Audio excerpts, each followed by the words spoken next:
The Sour Grape by Jory and Pete Oswald.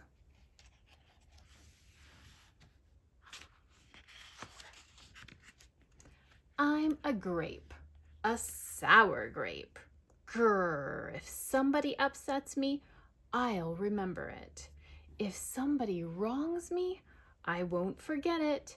If somebody insults me, I'll never ignore it. Nope. See that banana over there? That banana slipped and bumped into me, so I'm holding a grudge. See that orange? That orange didn't call me back for a week. Grudge. See that lime? That lime borrowed my scarf and never returned it. Grudge. I suppose I've got pretty thin skin for a grape. Nobody steps on this grape. Grrr.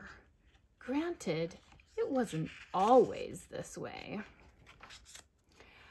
I grew up in a close-knit bunch. There were about 3,000 of us in our little community.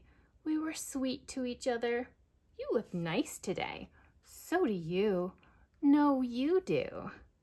We all lived on a vine. Sure, it was a bit claustrophobic, especially when we were trying to get ready in the morning. Are you done in there? Come on. But my family was ripe with humor, goodwill, and warmth. We did our best with what we had. Are you gonna finish that?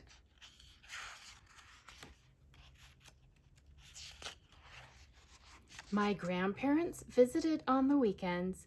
We'd stroll in the sun and they'd teach us what they knew. They said that it takes a bunch to raise a seed. They said that good grapes roll their own way in life. They told us to be kind, forgiving, considerate, and grateful. Or grateful, my grandpa said with a wink. Above all, no matter what life throws at you, and there will be a lot, try to stay sweet, my grandma said. Indeed, we said in response. And for a while, I was the sweetest of the sweet. I said, please. I said, thank you. I brushed aside life's little annoyances. I knew how good I had it. Oops, haha, no problem at all. But then one day, something changed in me. It was my birthday.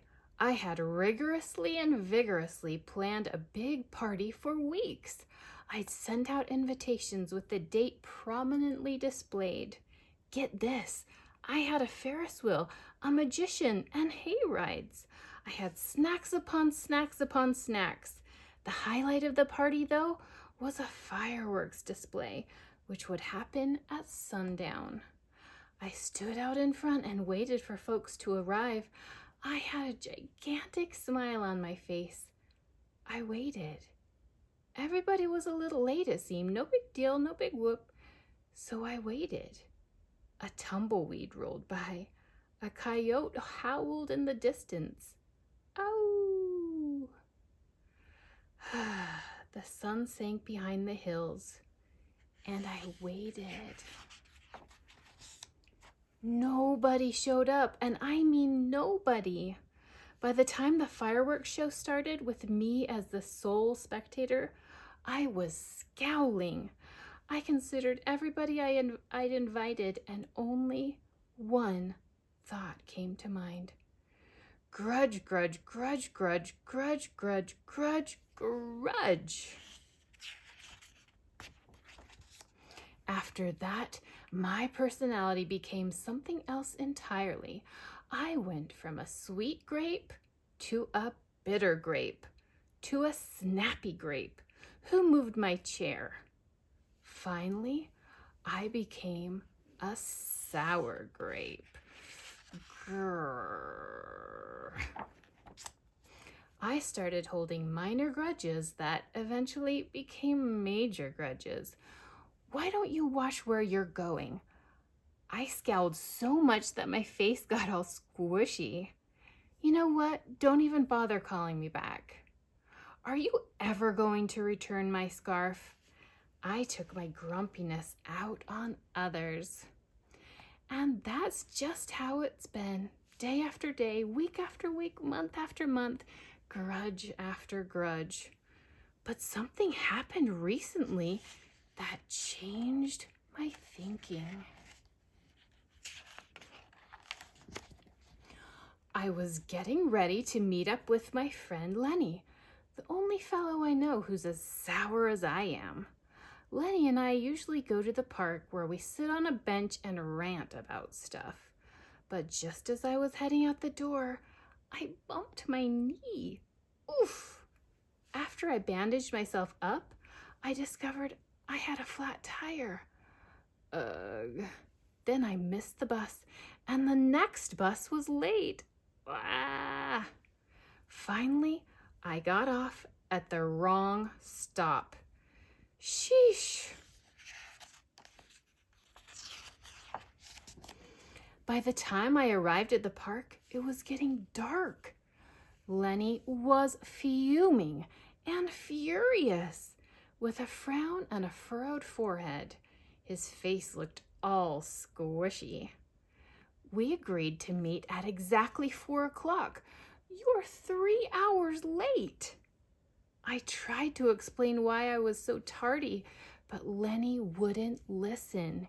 He'd already made up his mind. He'd formed a huge grudge, and he wouldn't budge. I couldn't believe it. How unfair, I thought. How ridiculous, I thought. How similar to the way I would react.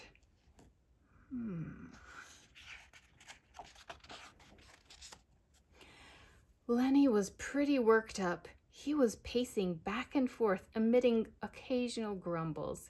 His tone was tart, so I gave him a little space. Besides, it was nice out. I noticed the sky changing colors, the melodic chirping of the birds, the evening breeze, the buzz of the park's insects coming alive at night. I suddenly felt grateful and peaceful and calm. Had I been missing all this simple beauty because I was too busy complaining? Meanwhile, old Lenny stormed off, muttering something about disrespect and lack of consideration. I'm pretty sure I heard him add a grrr too. I walked home. I pulled a dusty box out from under my bed. There were old family photos inside. I spotted myself in one of the pictures. I was so sweet. I knew that little Grape from the photo was still a big part of me deep down. It would just take some work to get back there again. And that was the exact moment I found the invitation I had sent out for my infamous birthday party. The one where nobody showed up. It said May 31st. But wait a minute here. My birthday was on May 21st. Alas, I'd told everyone to come on the wrong day. Gulp. It was all my fault. I realized nobody's perfect, not even me. After that day, I started noticing other things too, like how remaining sour all the time is so draining. I'd wasted so much energy holding grudges when I could have easily cleared the air if I'd felt hurt. And yes, I still get upset from time to time, but that's okay because now I talk and I listen and I work things out instead of just walking away. My sourness is fading. I'm letting go of all my grudges. And hey, it's working. Slip-ups happen. I'm just glad you're okay. Aw, thanks. That scarf looks sublime on you. Why don't you keep it? Really, you're the best. Aren't you glad we got to catch up? I'm so grateful that we did. Sure, sometimes I still let out a little grrr when I'm frustrated, like this grrr, but then I move on. My face is less squishy too. And don't worry, things are okay with Lenny again.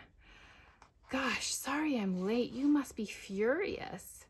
No big deal, my friend. You know what? If you look at things in the right sort of way, and if you remember to be kind, considerate, forgiving, and grateful, life really can be pretty sweet. Yes, indeed.